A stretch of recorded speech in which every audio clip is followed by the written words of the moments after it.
আসসালামু আলাইকুম দর্শক বন্ধুরা, তোমরা সব দর্শক বন্ধুরা কেমন আছো? আলহামদুলিল্লাহ ভালোই আছো। তা কথা হচ্ছে পাড়া গ্রামের নিয়ে কথাটা হচ্ছে। তা আমাদের গ্রামের মধ্যেই এখন জুতেছে হুমায়ুন কবির ইজিনগর, ঠিক আছে?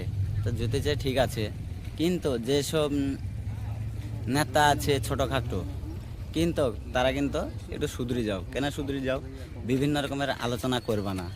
হেরে গেলছো ঠিক আছে, তাই বলি আলোচনার মাধ্যমে কাউকে এই কথা ও কথা লাগানো ঠিক লাই, কিন্তু কথা বাস্তবে বলো আমাদের গ্রামের কি উন্নতি হবে। হুমায়ুন কবির এসছে ঠিক আছে, কিন্তু উন্নতির ব্যাপারে ভাবো, কি শিক্ষাটা কীরকম হবে শিক্ষার নিয়ে আলোচনা করো।